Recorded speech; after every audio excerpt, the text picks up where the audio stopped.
తూర్పు గోదావరి జిల్లా గోపాలపురం మండలం కోమటికుంట గ్రామంలో ఉన్న మాజీ ఎమ్మెల్సీ మేకా శేషుబాబుకు చెందిన మాతంగమ్మ రైస్ మిల్లులో టన్నుల కొద్దీ రేషన్ బియ్యం అక్రమంగా నిల్వ చేశారు. గతంలో ఆరోపణలు రావడంతో అధికారులు తనిఖీలు కూడా చేశారు. ఇందులో అక్రమాలతో రైతులు ఆత్మహత్యాయత్నం కూడా చేశారు. శేషుబాబుకే చెందిన జంగారెడ్డిగూడెం విష్ణుప్రియ రైస్ మిల్లో గతంలో పలుమార్లు రేషన్ బియ్యం దొరికింది. రైతు సేవా కేంద్రం ద్వారా ధాన్యాన్ని కొనుగోలు చేసి వచ్చిన బియ్యాన్ని FPI ద్వారా ప్రభుత్వానికి అందించాల్సిన రైస్ మిల్లు యాజమానులు అక్రమాలకు పాల్పడుతున్నారు. మాతంగమ్మ రైస్ మిల్ పేరు మీద అనుమతులు తెచ్చుకొని జంగారెడ్డిగూడెం విష్ణుప్రియ రైస్ మిల్ పేరు మీద అనధికారికంగా సప్లై చేస్తున్నారు. ప్రభుత్వం భూమిని ఆక్రమించి శ్రీ మాతంగమ్మ రైస్ మిల్లు నిర్మించారు. భాగస్వాములు మధ్య అంతర్గత విభేదాలతో అక్రమాలు ఒక్కొక్కటిగా వెలుగులోకి వస్తున్నాయి.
తరపున ఎవరన్నా ఒక ఉంచుకొని ఇంకొక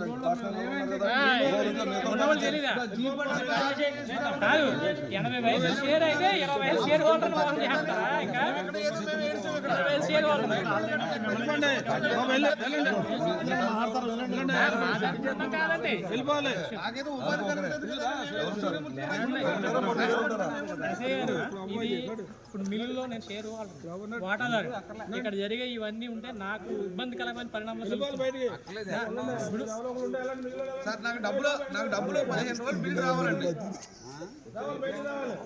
15 రోజులు బిల్ రావాలా? అదే శ్రీరమూర్తి గారు చేతులు అనుకున్నారు. నేను ఎవరిని అడగాల ఇక్కడ